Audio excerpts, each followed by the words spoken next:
To which you saw the formation of WCC. You It's 27 minutes and 11 seconds, so what we can within this time we'll try to encapsulate.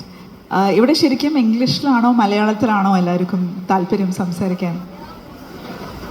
Malayalam അല്ലേ? അപ്പോൾ എവിടെയെങ്കിലുമൊക്കെ കുറച്ച് ഇംഗ്ലീഷൊക്കെ വരുമായിരിക്കും. അപ്പോൾ ഇപ്പോഴത്തെ ഒരു അവസ്ഥയിൽ നമ്മൾ കഴിഞ്ഞൊരു 7 വർഷമായിട്ട് WCC ഞങ്ങൾ പ്രവർത്തനം തുടർന്നുകൊണ്ടിരിക്കുകയായിരുന്നു. മെയിൻലി ഞങ്ങളുടെ ഒരു തുടക്കം തൊട്ടേ വന്നിട്ടുള്ളൊരു കാര്യം സേഫ്റ്റിയുടെ ഒരു ആസ്പെക്ട് നിന്നാണ്. നേരത്തെ മുക്ത പറഞ്ഞ പോലെ അങ്ങനത്തെ ഒരു പോയിന്റിൽ നിന്നാണ് ഞങ്ങളുടെ ഒരു ഫോർമേഷൻ തന്നെ ഉണ്ടായിട്ടുള്ളത്. അപ്പോൾ ആ സേഫ്റ്റി ആസ്പെക്റ്റ് നോക്കി തുടങ്ങിയപ്പോൾ ഒരുപാട് കാര്യങ്ങൾ വർക്ക് പ്ലേസിൽ ഏതൊരു വ്യക്തിക്കും കിട്ടേണ്ട ഒരുപാട് കാര്യങ്ങൾ പ്രത്യേകിച്ചും സ്ത്രീകൾക്ക് ഇവിടെ നമ്മുടെ ഒരു വർക്ക് പ്ലേസിൽ ഞങ്ങൾക്ക് കിട്ടുന്നുണ്ടായിരുന്നില്ല. അപ്പോൾ അതിന് വേണ്ടിയിട്ടാണ് ആദ്യത്തെ ഒരു ശ്രമം നടത്തിയത്. എങ്കിലും അവസാനം ഇപ്പോൾ എല്ലാവർക്കും വേണ്ടി സംസാരിക്കേണ്ടി വരേണ്ട ഒരു അവസ്ഥയിലാണ്. I would request Miriam to add a little more to that. So, എൻ്റെ മലയാളം അത്ര നല്ലതല്ല. ഞാൻ മലയാളിയാണ്, പക്ഷേ കേരളത്തിലല്ല ജനിച്ചു വളർന്നത്. So you will have to forgive me if I lapse into English occasionally. ഇത് ഞങ്ങൾക്ക് എപ്പോഴും കിട്ടുന്ന ചോദ്യമാണ്. നിങ്ങൾ ഈ WCCയിലെ സ്ത്രീകൾ എന്തായി ചെയ്യുന്നത്? നിങ്ങൾ എന്തായി ചെയ്തുകൊണ്ടിരിക്കുന്നത്? സിനിമ ഉണ്ടാക്കുന്നില്ല, ചുമ്മാ വഴക്കിനിറങ്ങിയിരിക്കുകയാണ് എന്നാണ് പറച്ചിലും ചോദ്യവും. ഞങ്ങളുടെ വിചാരം, ഞങ്ങൾക്കിത് നിങ്ങളോട് എല്ലാവരോടും പറയേണ്ട കാര്യമില്ല. ഞങ്ങൾ എല്ലാ ദിവസവും ചെയ്യുന്നതും ഞങ്ങൾ എല്ലാ ദിവസവും കേൾക്കുന്നതും ഞങ്ങൾ ആരൊക്കെയോടോ സംസാരിക്കുന്നുണ്ടതും ഇത് നിങ്ങളോട് പറയാനുള്ള സമയമെടുത്താൽ ഞങ്ങൾക്ക് പണി ചെയ്യാനുള്ള സമയം കാണത്തില്ല. ബിക്കോസ് അത്രയും പണിയുണ്ട്. ഞങ്ങളെല്ലാവരും ഈ ഗ്രൂപ്പിൽ വോളണ്ടിയർ ചെയ്യുന്ന സ്ത്രീകളാണ്. ഈ WCC ആയിട്ട് പ്രവർത്തിക്കാനായിട്ട് ആരും ഞങ്ങൾക്ക് പൈസയോ സമയമോ ആരും ഒന്നും തരുന്നില്ല. ഒരു ലൈവ്ലിഹുഡ് ഉണ്ടാക്കുക, അതിൻ്റെ കൂടെയാണ് ഞങ്ങൾ ഇതും ചെയ്യുന്നത്. സോ അത് ആൾക്കാർ മനസ്സിലാക്കുന്നത് ഒരു നല്ല കാര്യമാണ്. 1. 2, ഞങ്ങൾ പലതും ചെയ്തുകൊണ്ടിരിക്കുന്നു. ഞങ്ങളുടെ കഴിവിന് ഒക്കുന്ന കാര്യങ്ങളല്ല. ഈ സിനിമാ മേഖല എന്ന് പറയുന്ന സാധനം പലർക്കും സന്തോഷം തരുന്നൊരു സാധനമാണ്, പലർക്കും ജീവിത വഴി ഉണ്ടാക്കുന്നൊരു സ്ഥലമാണ്. പക്ഷേ ഈ ജീവിത വഴി ഒരു ഫ്യൂഡലിസ്റ്റിക് സെറ്റപ്പ് ആണെങ്കിൽ അത് ശരിയല്ല. ഹേമ കമ്മിറ്റി എന്ന് പറയുമ്പോൾ എല്ലാവരും വിചാരിക്കുന്നു സ്ത്രീകളെ പിടിച്ചു, സ്ത്രീകളെ ഹറാസ് ചെയ്തു, സെക്ഷൽ മിസ്കോണ്ടക്റ്റ് ആണ്. മീഡിയ ആണേലും ഇതിനെപ്പറ്റിയേ ചിന്തിക്കുന്നുള്ളൂ. പക്ഷേ ഈ ഹേമ കമ്മിറ്റി റിപ്പോർട്ട് നിങ്ങൾ വായിച്ചാൽ ഭൂരിപക്ഷം കാര്യങ്ങൾ working standards, working practices, labour practices അത് സ്ത്രീകളെ മാത്രമല്ല ബാധിക്കുന്നത്, അത് പുരുഷന്മാരെയും ബാധിക്കുന്നുണ്ട്. ബാക്കി നമ്മുടെ ഈ നാട്ടിലെ എല്ലാ ഇൻഡസ്ട്രീസും റെഗുലേഷൻസ് ഉണ്ട്, ലോസ് ഉണ്ട്, സ്റ്റേറ്റ് ഉണ്ടാക്കുന്ന ലോസ് ഉണ്ട്, യൂണിയൻ ഗവൺമെൻറ് ഉണ്ടാക്കുന്ന ലോസ് ഉണ്ട്. August 20th Hema committee report വന്നത്. അന്ന് തൊട്ട് ഞങ്ങൾക്ക് October 29th വരെ വളരെ ഡീപ്പായിട്ട് ഈ റിപ്പോർട്ടിനെ പഠിക്കാൻ ഒരു അവസരമായിട്ടാണ് ഞങ്ങൾ കണ്ടത്. ഈ റിപ്പോർട്ട് അല്ലാതെ ഇവിടെ ഇറങ്ങിയ വേറെ റിപ്പോർട്ട്സ് ഉണ്ട്. അടൂർ കമ്മിറ്റി റിപ്പോർട്ടുണ്ട്, ഷിഫ്റ്റ് ഫോക്കസ് റിപ്പോർട്ടുണ്ട്. ഇതെല്ലാം ഇവിടുത്തെ ഫിലിം ഇൻഡസ്ട്രിയെക്കുറിച്ച് പഠിച്ച് എഴുതിയിട്ടുള്ള റിപ്പോർട്ട്സാണ്. ഈ റിപ്പോർട്ട്സ് എല്ലാം ചേർത്ത് വെച്ച് വായിച്ച് ഇതിനെക്കുറിച്ച് ശരിക്കും ഞങ്ങൾക്ക് ആഴത്തിൽ മനസ്സിലാക്കാൻ വേണ്ടിയിട്ട് ഇവിടെയുള്ള ലീഗൽ ആയിട്ടുള്ള എത്രയോ സ്പെഷ്യലിസ്റ്റിൻ്റെ അടുത്ത് പോയിട്ട് കൺസൾട്ട് ചെയ്ത്, ലേബർ പ്രാക്ടീഷണേഴ്സിൻ്റെ അടുത്ത് കൺസൾട്ട് ചെയ്ത്, സിനിമയിൽ പ്രവർത്തിക്കുന്ന സ്ത്രീകളും പുരുഷന്മാരുമായിട്ട് കൺസൾട്ട് ചെയ്തിട്ട് ഞങ്ങൾക്ക് തിരിച്ചറിയാൻ പറ്റിയ കാര്യങ്ങളിൽ നിന്നാണ് ഞങ്ങളൊരു കൂട്ടം റെക്കമെൻഡേഷൻസ് എഴുതിയിട്ട് അത് ഗവൺമെൻറ്റിന് മുമ്പിൽ ഞങ്ങൾ അവതരിപ്പിക്കുന്നത്. അതിൽ 41-ൽ-അധികം പോയിൻറ്റ്സ് ഉണ്ട്. അതിൻ്റെ ഒരു ഭാഗമാണ് ഞങ്ങൾ CCC എന്ന് വിളിക്കുന്ന സിനിമ കോഡ് ഓഫ് കോണ്ടക്റ്റ്. ഇപ്പം മിരിയം പറഞ്ഞതുപോലെ ഇവിടെ നമ്മൾ നോക്കുകയാണെങ്കിൽ ഒട്ടുമിക്ക പ്രശ്നങ്ങളുടെ ഒരു ബേസ് ലൈൻ പ്രോബ്ലം എന്ന് വെച്ചാൽ സ്റ്റാൻഡേർഡ്സ് ഇല്ല. വളരെ കുറച്ച് വർക്ക് പ്ലേസ് സ്റ്റാൻഡേർഡ്സ് പാലിക്കുന്ന ഒരു സ്ഥലമായിട്ടാണ് നമ്മുടെ ഇൻഡസ്ട്രി വരുന്നത്. അപ്പോൾ അത്തരത്തിലുള്ള സ്റ്റാൻഡേർഡ്സ് എസ്റ്റാബ്ലിഷ് ചെയ്യേണ്ടതാണ് ആദ്യത്തെ ഒരു സ്റ്റെപ്പ്. അപ്പോൾ ഇവിടെ ദേ വർ ട്രൈങ് ടു സ്ക്രീൻ ഇറ്റ്. അത് പറ്റുന്നുണ്ടോ? ഓക്കെ, അവിടെ ഇപ്പോൾ നിങ്ങൾക്ക് ഒരു പക്ഷേ സ്ക്രീനിൽ കാണുന്നുണ്ടാവും. CCC എന്ന് പറഞ്ഞിട്ട് ഇത് WCC മുന്നോട്ട് വെക്കുന്ന ഒരു പ്രൊപ്പോസലാണ്. അതായത് ഇവിടുത്തെ വർക്കേഴ്സിനും ഇവിടുത്തെ എല്ലാ സിനെ എംപ്ലോയീസിനും കിട്ടാവുന്ന രീതിയിലുള്ള ബേസിക് റൈറ്റ്സ് ആണ് അതിൽ എഴുതി വെച്ചിരിക്കുന്നത്.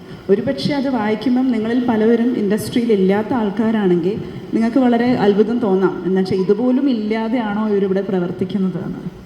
അതാണ് ഇവിടുത്തെ ഒരവസ്ഥ. എന്നുവെച്ചാൽ അതുപോലും ഇല്ലാതെ പ്രവർത്തിക്കുന്ന ആൾക്കാരെ എങ്ങനെ സംരക്ഷിക്കും? ഇതുണ്ടെങ്കിലേ നമുക്കത് പറ്റുള്ളൂ. അപ്പോൾ ഞങ്ങൾ മുന്നോട്ട് വെക്കുന്ന ഒരു ആശയം എന്താണെന്ന് വെച്ചാൽ, ഇത് ഞങ്ങൾക്ക് ഇത്രയും അധികം കൺസൾട്ടേഷനൊക്കെ നടത്തിയിട്ട് മനസ്സിലാക്കാൻ പറ്റിയ കാര്യങ്ങളാണ്. ഇതിനോട് കൂടുതൽ കോൺട്രിബ്യൂട്ട് ചെയ്യാൻ ഞങ്ങൾ ഇവിടെയുള്ള എല്ലാ ഫിലിം ഇൻഡസ്ട്രി മെമ്പേഴ്സിനെയും ക്ഷണിക്കുകയാണ്. അപ്പോൾ ഈ പറയുന്ന ഒരു ലിസ്റ്റ് നമ്മൾ തന്നെ ഇൻഡസ്ട്രി എന്ന നിലയ്ക്ക് നല്ലൊരു രീതിയിലേക്ക് ഡെവലപ്പ് ചെയ്തെടുത്തിട്ട് എല്ലാവരും തമ്മിൽ ഒരു എഗ്രിമെൻറ്റിലെത്തുക. ദാറ്റ് ഇന്ന രീതിയിൽ നമ്മൾ ഇനി ഇവിടെ സിനിമ ഉണ്ടാക്കുന്നുള്ളൂ എന്ന്. അങ്ങനെ പറയുമ്പോൾ ആ ഒരു ഒരുമ, ഇവിടെ എന്തൊരു ടെക്നോളജിക്കൽ ഡെവലപ്മെൻറ്റ് വരികയാണെങ്കിലും, പണ്ട് അക്കേല ക്രെയിൻ വന്നപ്പോൾ എത്ര പെട്ടെന്നായിരുന്നു മലയാള സിനിമ അതിലേക്കൊക്കെ ചാടി വീണത്. എത്ര പെട്ടെന്നായിരുന്നു അന്യോന്യം അവർ ടെക്നോളജിയെക്കുറിച്ച് എക്സ്ചേഞ്ച് ചെയ്തത്. ഏറ്റവും ആദ്യം ടെക്നോളജിക്കൽ അഡാപ്റ്റേഷൻസ് നടക്കുന്നത് മലയാള സിനിമയിലാണ്. അപ്പോൾ അതിനൊക്കെ കാണിക്കുന്ന ഈ ഒരു ഒരുമയും സോളിഡാരിറ്റിയും ഈ കാര്യത്തിൽ എന്തുകൊണ്ടാണ് വരാത്തത്? അപ്പോൾ അതേ ഒരു സ്പീഡ് മതി. ആ സ്പീഡിൽ ഈ പറഞ്ഞ കാര്യങ്ങളിൽ ഒരു ചർച്ച വെച്ച് ഇതെല്ലാം ഞങ്ങൾ തന്നെ ഇൻഡസ്ട്രിയുടെ ആൾക്കാർ തന്നെ തമ്മിൽ ഡിസ്കസ് ചെയ്ത് ഒരു സ്റ്റാൻഡേർഡിലേക്ക് എത്തിക്കുകയാണെങ്കിൽ ഇത് വളരെ നല്ലൊരു തുടക്കമാവും. പണി എനിക്കിത് തന്നെ ചെയ്യണമെന്നുണ്ട്. പക്ഷേ നമുക്ക് ഒരു സ്ത്രീ ആയിട്ടും ഒരു ഹ്യൂമൻ ബീങ് ആയിട്ടും ഒരു ബേസിക് ഡിഗ്നിറ്റിയും റെസ്പെക്റ്റും നമുക്ക് നമ്മുടെ കോവർക്കേഴ്സിൽ നിന്ന് കിട്ടുന്നില്ലെങ്കിൽ പിന്നെ പണി ചെയ്യാൻ പാടാണ്. It becomes very difficult, you know. So ഈ മലയാളം ഫിലിം ഇൻഡസ്ട്രി എന്ന് പറയുന്ന ആരാ? എത്ര ആയിരക്കണക്കിനാണ് ആൾക്കാർ ജോലി എടുക്കുന്നതല്ലേ? സ്ക്രീനിൽ നിങ്ങൾ കാണുന്നത് ആർട്ടിസ്റ്റിനെയാണ്, പക്ഷെ സ്ക്രീനിൻ്റെ പുറയിൽ എത്ര ആയിരക്കണക്കിനാണ് ആൾക്കാർ ജോലി ചെയ്യുന്നത്, പുരുഷന്മാരും സ്ത്രീകളും. ആവശ്യത്തിന് സ്ത്രീകളില്ല, അത് വേറെ കാര്യം, പക്ഷെ ആയിരക്കണക്കിനാണ് ആൾക്കാർ അവിടെ ജോലി ചെയ്യുന്നത്.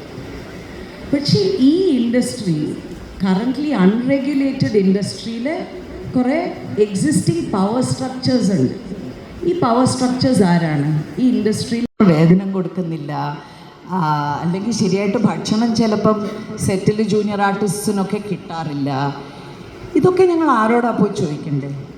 ഇവരോടാണ് ചോദിക്കേണ്ടത്. ബിക്കോസ് ഇവരാണ് ഇതെല്ലാം നടത്തുന്ന ആൾക്കാർ. പക്ഷെ ഇവരോട് ചോദിച്ചപ്പോൾ ഇവർക്ക് അത്രയും ഇഷ്ടപ്പെട്ടില്ല. എന്ന് വെച്ചാൽ ഞങ്ങളെ ചോദ്യം ചെയ്യണ്ട, അതും സ്ത്രീകളായിട്ട് നിങ്ങൾ ഞങ്ങളെ ചോദ്യം ചെയ്യണ്ട. അപ്പോഴാണ് ഞങ്ങൾ സർക്കാരിൻ്റെ അടുത്ത് പോയത്. സർക്കാരിൻ്റെ അടുത്ത് പോയി ഈ ഹേമ കമ്മിറ്റി റിപ്പോർട്ട് കിട്ടി. ഹേമ കമ്മിറ്റി റിപ്പോർട്ട് പബ്ലിഷ് ചെയ്യുന്നതിന് മുൻപേ വരെ ഞങ്ങൾ പറഞ്ഞുകൊണ്ടിരിക്കുന്ന കാര്യങ്ങളെല്ലാം നിങ്ങൾ പറയുന്നത് കള്ളമാണ്, ഇതിങ്ങനല്ല മലയാളത്തിൽ നടക്കുന്നത്, കേരളത്തിലെ പുരുഷന്മാർ ഇങ്ങനെയൊന്നും ചെയ്യില്ല. ഇതാണ് ഞങ്ങൾ ഒരു 5-6-7 വർഷം കേട്ടുകൊണ്ടിരുന്നത്. ഹേമ കമ്മിറ്റി പഠനം നടന്നു കഴിഞ്ഞ് 5 കൊല്ലം കഴിഞ്ഞ് അത് പബ്ലിഷ് ചെയ്ത് വന്നപ്പോഴാണ് ചിലരെങ്കിലും അത് വായിച്ച് അത്ഭുതപ്പെട്ട് ഞങ്ങളുടെ അടുത്ത് വന്ന് പറഞ്ഞത്, സോറി, നിങ്ങളെ ഞങ്ങൾ വിശ്വസിച്ചില്ല. ബട്ട് ഈ പവർ സ്ട്രക്ചേഴ്സിനെ ഞങ്ങൾക്ക് ഈ അടിച്ചോടിച്ച് ബ്രേക്ക് ചെയ്യണമെന്നൊന്നുമില്ല. പക്ഷേ ഇച്ചിലൂടെ അക്കൗണ്ടബിൾ ആക്കണം, ഇച്ചിലൂടെ ട്രാൻസ്പെറൻറ്റ് ആക്കണം. ആൻഡ് ആയിരക്കണക്കിനുള്ള സിനെ വർക്കേഴ്സിന് വേണ്ടിയുള്ള basic labour and human rights and dignity വാങ്ങണമെന്ന് ഞങ്ങൾക്കുണ്ട്.